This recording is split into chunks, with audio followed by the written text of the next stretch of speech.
Andrew Johnson's eyes fluttered open, the harsh light of the hospital room piercing through the fog of his confusion. Pain coursed through his body like a relentless tide, ebbing and flowing in waves that felt both distant and immediate. As he took in his surroundings, the sterile scent of antiseptic filled his nostrils, mingling with the faint hum of machines that monitored his condition. His heart raced in rhythm with the beeping of a monitor, each pulse a reminder of his fragility. A nurse entered the room, her face a mask of professional concern. "Good morning, Mr. Johnson," she said, her voice soft yet firm. "You're in the hospital. You were found unconscious on a street corner. Can you tell me your name?" "Andrew. Andrew Johnson," he managed to croak out, his throat dry and scratchy. The name felt foreign, as if it belonged to someone else. "What happened to me?" The nurse hesitated, her expression shifting to one of sympathy. "You've sustained significant injuries, Andrew. You were brought in after being found unconscious. The doctors are still assessing your condition." A wave of anxiety washed over him. Andrew tried to sit up, but a sharp pain shot through his ribs, forcing him back onto the pillow. "I need to know how I got here. Where am I?" His voice cracked, panic slipping into each word. "You're in St. Mary's Hospital. You were involved in an incident," the nurse replied, choosing her words carefully. "Right now, you need to focus on resting and healing." "An incident?" he echoed, his mind racing. The memories were like shadows, elusive and just out of reach. As the nurse adjusted the drip beside him, Andrew felt a hollow ache in his chest, a growing fear that something terrible had occurred, something he could not remember. As the nurse left the room, he closed his eyes, trying to piece together the fragments of his last memories. He recalled driving home, the familiar streets of his neighborhood, the comforting rhythm of the road beneath his tires. But then the images blurred, and he was left grappling with a void. What had happened in those lost hours? "Think, Andrew. You have to remember," he whispered to himself, frustration building. He clenched his fists, feeling the tenderness of bruises beneath the skin, each pulse a reminder of pain that felt both physical and emotional. He could almost hear the sirens, the blaring lights flashing behind him, but the details remained stubbornly obscured. Moments later, a doctor entered the room, briefcase in hand and a clipboard tucked under his arm. He wore a warm smile, but Andrew could see the concern etched on his face. "Good to see you awake, Mr. Johnson. I'm Dr. Patel. We've been monitoring your condition closely." Andrew struggled to sit up again, determination overriding the discomfort. "What's wrong with me? Why can't I remember?" Dr. Patel adjusted his glasses, glancing at the clipboard. "You have multiple contusions and a concussion. It's not uncommon for patients to experience memory loss after such trauma. I assure you, we're doing everything we can to help you recover." "Trauma?" The word hung in the air like a heavy weight. "What kind of trauma?" "Let's take it one step at a time," Dr. Patel said gently. "For now, I need you to focus on resting. Your body needs time to heal. We'll have time to talk about everything later." Andrew lay back against the pillow, frustration gnawing at him. He wanted answers, but all he felt was an overwhelming sense of helplessness. "What about my family? They must be worried." Dr. Patel nodded, his expression softening.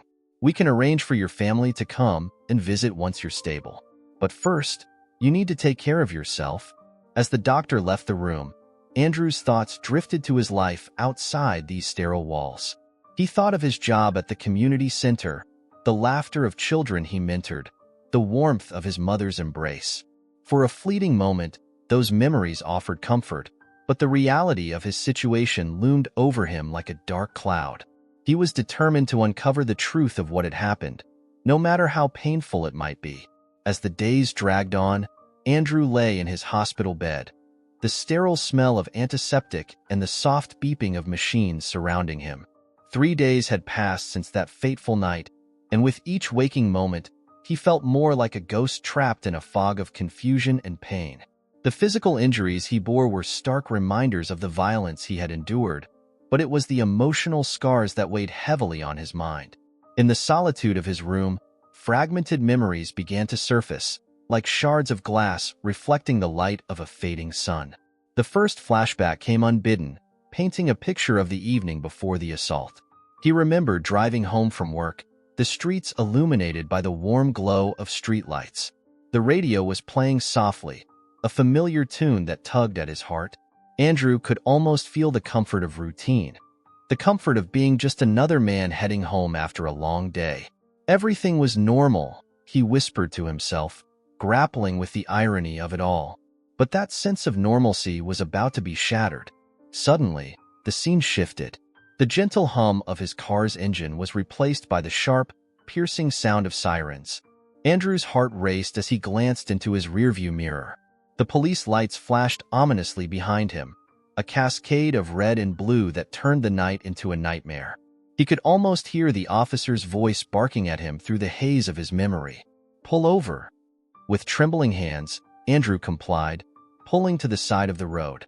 He recalled the apprehension that gripped him. The officers approached, their silhouettes outlined against the flashing lights. He could feel every muscle in his body tense, a primal instinct warning him of the danger ahead. "Just stay calm, Andrew. Just stay calm," he murmured, trying to steady his breath. He remembered reaching for his wallet, his movements deliberate and careful. "Good evening, officers," he had said, his voice steady despite the tumult within. "Here are my documents." As he handed over his license and registration, he noticed the officers exchanging glances, their expressions unreadable. Andrew's mind raced with questions. Was it just a routine stop? Would he be on his way in a matter of minutes? But that moment of hope was fleeting. As if triggered by an unseen cue, the officer's demeanor shifted. "Get out of the car," one of them shouted, his voice sharp and commanding. Andrew's heart dropped, confusion morphing into fear. "What? Why?" he protested, instinctively gripping the steering wheel. "Get out now," the officer repeated, and before Andrew could comprehend the situation, he was yanked from his vehicle. The rough hands of the officers gripped his arms, pulling him into the harsh glare of the streetlights. "You think you can just ignore us? You think this is a game?" Panic surged through him as he tried to reason with them. "I haven't done anything wrong. I was just driving home." But his words fell on deaf ears, drowned out by the escalating tension. He felt the cold bite of the pavement beneath his feet as he was pushed forward, his back colliding with the car. "Stop resisting," one of them barked, and in that moment, Andrew understood that this was no longer a routine stop. This was a fight for his life. He could hear the officers shouting accusations, their words mingling with the pounding of his heart. "You think you can drive around here without consequences?" They were relentless, spewing hatred that cut deeper than any physical blow. Andrew's world narrowed to the sound of his own breath, labored and frantic, as he tried to process the nightmare unfolding before him. The adrenaline surged, and he felt a primal urge to fight back, to scream, to escape the horror. "Please, just stop. I'm not a criminal," he yelled, desperation lacing his voice. But the officers, fueled by their own prejudices, only grew more aggressive.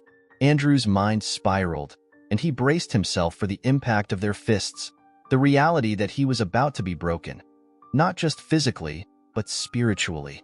As darkness crept into the edges of his vision, he clung to the fleeting hope that someone, anyone, might see him and intervene. But in that moment, he felt utterly alone, trapped within a system that had turned against him. As Andrew lay in the hospital bed, flashes of the brutal assault danced behind his eyelids, forcing him to confront the pain he had tried to suppress. Each punch collided with his memory like a heavy weight, and the bitter sting of racial slurs echoed in the sterile room. The vivid recollection of the officers' faces twisted in rage pierced through the fog of his mind. He could almost feel the adrenaline surging through his veins as he fought to breathe beneath the crushing blows. Why did this happen? Andrew whispered to himself, his voice barely escaping his cracked lips. The question hung in the air, unanswered, echoing off the white walls of the hospital room. He could see them now, the two officers, their uniforms pristine against the dim streetlights, their eyes filled with a coldness that sent shivers down his spine. They had loomed over him, giants of authority, and he had been nothing but a target. Suddenly, a flicker of hope ignited within him. He recalled a nearby security camera, its lens likely capturing the assault in real time. Maybe, just maybe, he murmured, his heart racing at the thought. If the camera had recorded everything, it could expose the truth that lay hidden beneath the layers of systemic denial and oppression. The realization filled him with a renewed sense of urgency. He had to act. He had to make sure the footage was retrieved. With every painful breath, Andrew could almost taste the determination rising in his throat. He pictured himself standing before a courtroom, his voice steady and unwavering as he recounted the events of that night. "I won't be silenced," he said to himself, fists clenched tight against the sheets. "I will not let them get away with this." As the memories flooded back, Andrew could see the officers' smug expressions as they left him bleeding on the ground. Their laughter echoed in his ears, a cruel reminder of their unyielding power. "You think this is a game?" one had sneered, while the other delivered a final blow that sent him spiraling into darkness. That moment crystallized in his mind, a painful reminder of the injustice he faced not just as an individual, but as a black man in America. He envisioned the faces of his family, the love and support they had always shown him. They had instilled in him a sense of pride and resilience, values that now surged within him like an unstoppable force. "I need to do this for them," he thought, the weight of his purpose settling on his shoulders. "I need to do this for everyone who has ever been silenced." In that moment of clarity, Andrew felt a shift within himself. The fear that had once paralyzed him transformed into a fierce resolve. He imagined standing before the community, sharing his story, and advocating for change. "I won't just be a victim," he vowed quietly, his eyes narrowing with determination. "I will be a voice for the voiceless." As the days passed, Andrew's mind raced with plans and possibilities. He would reach out to local activists, community leaders, and anyone willing to listen. The thought of uniting his community against the brutality they faced filled him with strength. "Together, we can make a difference," he whispered, envisioning a future where justice prevailed. Just then, the door creaked open and a nurse entered, her presence grounding him in the moment. "How are you feeling today, Andrew?" she asked, her voice warm and reassuring. I'm getting there," he replied, forcing a weak smile. "But I need to talk to someone about what happened to me. I can't let this go unnoticed." The nurse nodded, her expression shifting to one of understanding. "You're not alone in this. We're here to help you, but you need to take it one step at a time." Andrew took a deep breath, feeling the weight of the world pressing down on him, yet a flicker of hope ignited within. "I know," he said, his voice steadier now, "but I need to start fighting back." As the nurse began to check his vitals, Andrew's resolve solidified. This was just the beginning, a small step towards justice, not just for himself, but for the countless others who had suffered in silence. He would not be forgotten. He would not be broken. The battle ahead would be tough, but he was ready to face it head-on, fueled by the memories of those who had come before him and those who would stand beside him. Andrew lay on the hospital bed, the sterile smell of antiseptic filling his nostrils as he focused on the sounds around him. The steady beeping of the heart monitor provided a rhythm to his chaotic thoughts. With newfound clarity, he turned his attention to the nurse who had been attending to him, her face a mixture of concern and empathy. "Can you tell me what happened?" Andrew asked, his voice hoarse and shaky. The nurse, a woman in her 30s with kind eyes, paused and set down the medical chart before her. "You were found unconscious on the street. You sustained multiple injuries, Andrew. We're still piecing together the details, but I believe you have some information that could help." He took a deep breath, the pain coursing through his body reminding him of the brutal night he had endured. "I remember, police officers. They attacked me after a traffic stop. There was a camera, security footage. It has to show what really happened." The nurse nodded, her expression turning serious.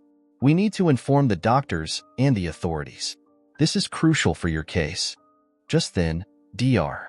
Matthews entered, his presence commanding yet gentle. "Andrew, I understand you're feeling overwhelmed. I assure you, we're doing everything we can to help you recover both physically and emotionally. Let's go over the details you remember."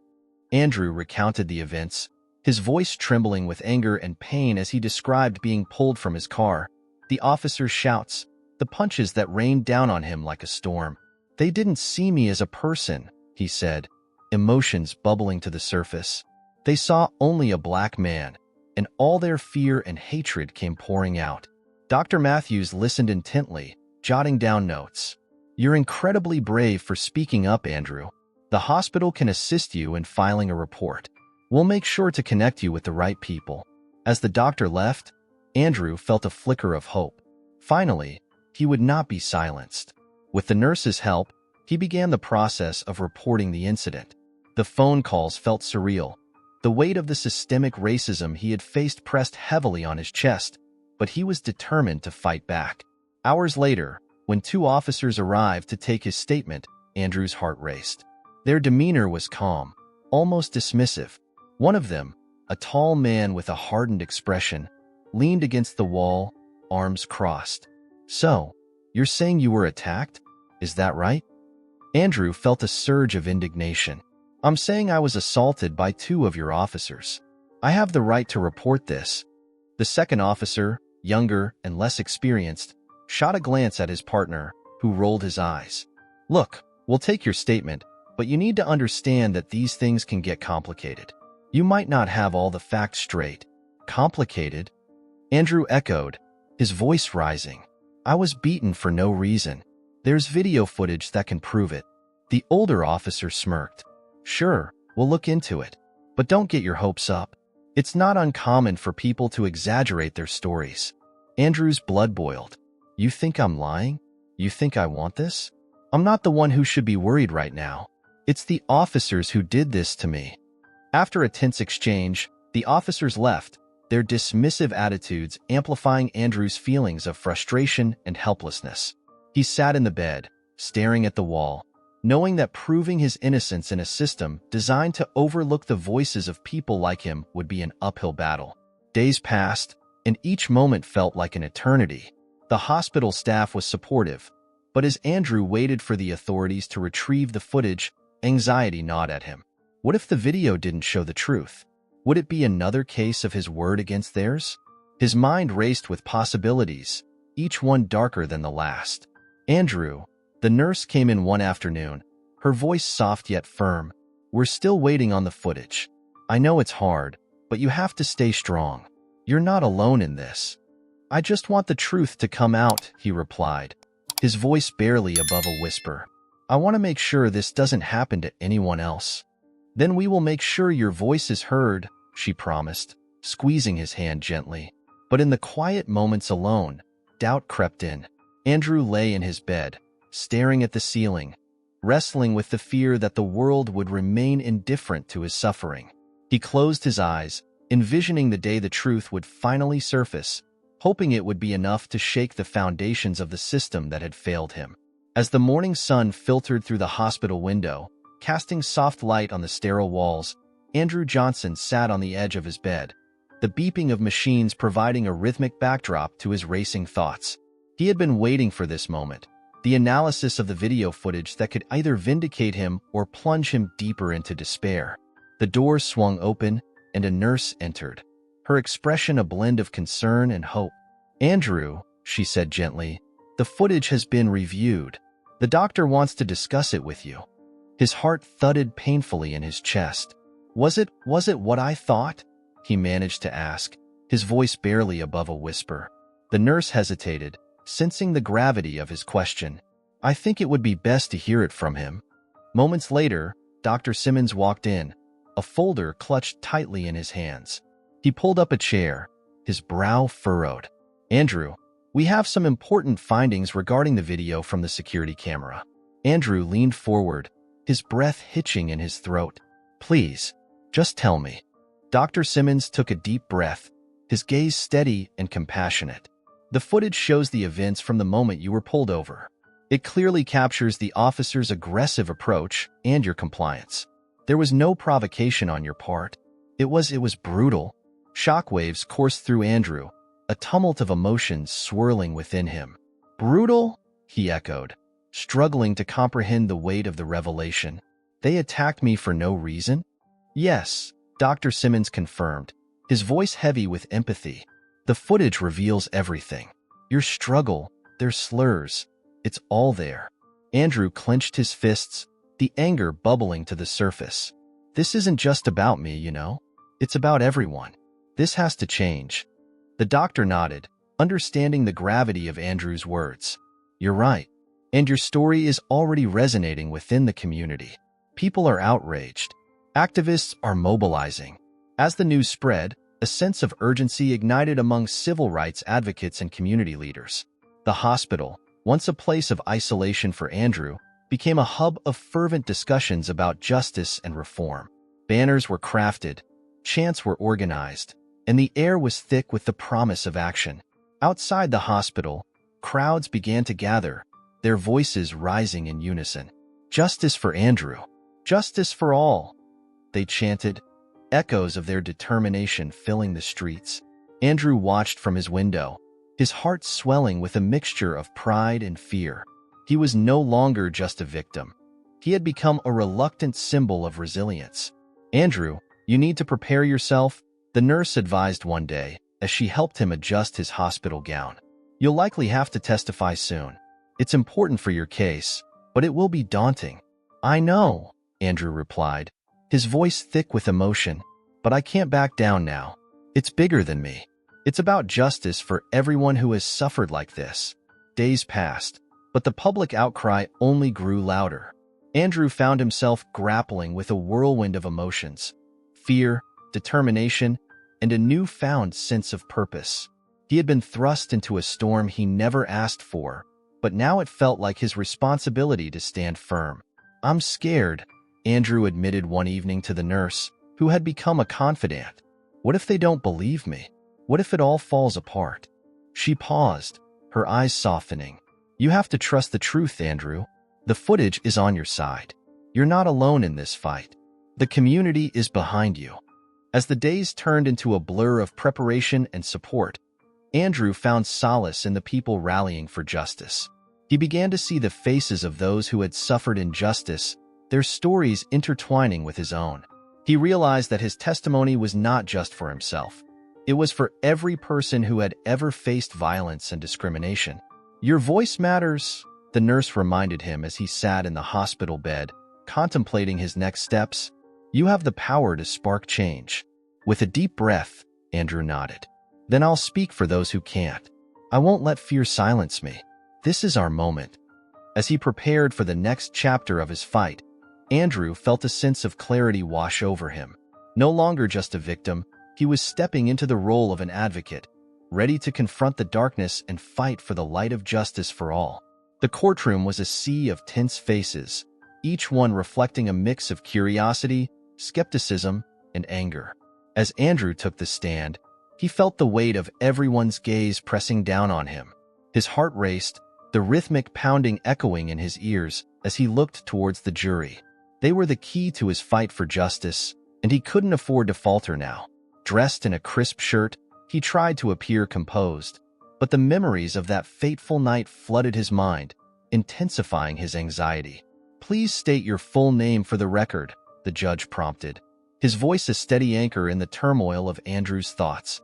Andrew Johnson, he replied, his voice steady but laced with underlying tension. He took a deep breath, summoning the courage that had carried him this far. I'm here to talk about what happened on the night of my assault. As he recounted the events leading up to the brutal attack, Andrew's voice grew stronger. He described the routine traffic stop, the initial confusion, and the sudden escalation of violence. I was just following the officer's instructions, he insisted. His eyes locked onto the jury. I complied. I didn't resist. But they just kept hitting me. The defense attorney, a sharp-dressed man with a slicked-back hairstyle, stood up, interrupting him. Objection, Your Honor. The witness is leading the narrative. We have no evidence, he complied. The judge looked at Andrew, then at the defense. Sustained. Please stick to the facts, Mr. Johnson. Andrew swallowed hard, the sting of doubt creeping in. He forced himself to focus. I handed them my license and registration. I was scared, but I wanted to do the right thing. His voice wavered slightly, but he pressed on. Then they pulled me out of the car. I didn't understand why. I just remember feeling scared for my life. The courtroom was silent, hanging on to his every word. He could see the jurors exchanging glances, some nodding, others frowning. Andrew's resolve hardened as he continued. They started hitting me. It felt like it would never stop. I heard them calling me names, racial slurs. I was just a man trying to get home. The defense attorney, sensing a shift in the room, leaned forward. Mr. Johnson, is it not true that you have a criminal record? Doesn't that raise questions about your credibility? Andrew felt a jolt of anger, but he quickly tempered it with conviction. I made mistakes, but that doesn't justify what happened to me. I didn't deserve to be beaten for a traffic stop. Just then, the door at the back of the courtroom swung open, and a young woman stepped in, clutching her phone tightly. The murmurs rippled through the audience as she approached the court clerk. I have footage of the incident, she announced, her voice cutting through the tension like a knife. The judge raised an eyebrow, intrigued. Is your footage relevant to this case? Yes, it shows exactly what happened. I recorded the whole thing. She turned to Andrew, her eyes filled with empathy. I couldn't just stand by and do nothing. Andrew felt a surge of hope as the footage was reviewed. The courtroom quieted again, all eyes glued to the screen as the video played. It showed the officers approaching Andrew's car, the tense exchange, and then the brutal assault. Gasps filled the room as the jury witnessed the unprovoked violence firsthand.